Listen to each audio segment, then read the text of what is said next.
Alors que les esprits sceptiques et pleins de doutes épiloguaient sur le sort des détenus du 20 octobre 2022, après la grâce accordée par le président de transition, le général Mohamed Idriss Déby Itno, aux membres du groupe armé FACT, pour des faits d'atteinte à l'intégrité de l'État ce 24 mars 2023, 3 jours après, plus d'un citoyen est surpris par un autre décret portant grâce présidentielle aux condamnés des événements malheureux du 20 octobre dernier.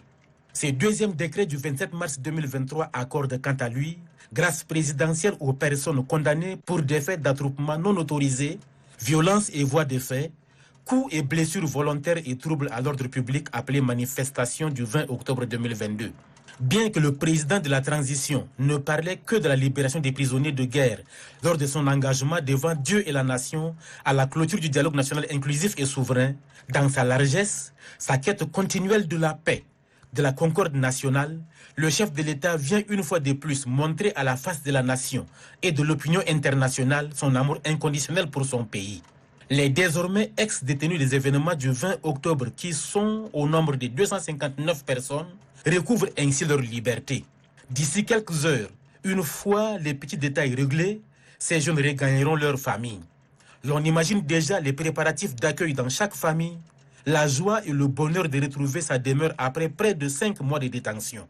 Le président de transition, le général Mohamed Idriss Déby Itno, par ses grâces présidentielles, prouve sa volonté de maintenir sa politique de la main tendue afin de permettre à chaque citoyen de jouer sa partition dans l'œuvre du développement du pays.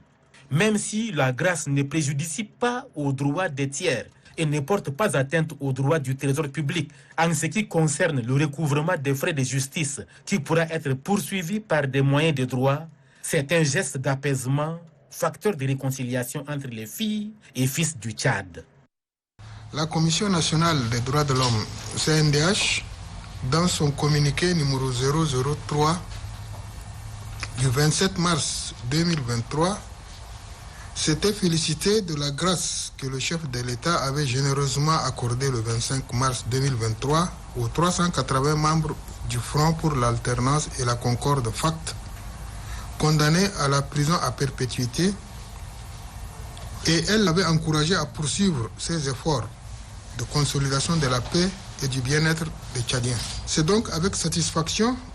que la CNDH a appris la nouvelle de la grâce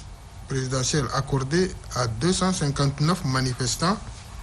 accusés et condamnés entre autres pour des cas d'attroupement non autorisé, destruction de biens publics et privés, coups et blessures volontaires, troubles à l'ordre public. En effet, la CNDH pense que cette seconde transition en cours ne saurait se dénouer dans des conditions requises sans une priorité accordée au pardon, à la promotion de la protection et à la sauvegarde des droits de l'homme et des libertés fondamentales. C'est pourquoi la CNDH tient à féliciter le chef de l'État pour son sens de l'écoute des vœux de sa population et lui demande d'œuvrer plus encore au rapprochement de tous les frères encore en dissidence, afin qu'ils rentrent au bercail et participent à la refondation de notre pays.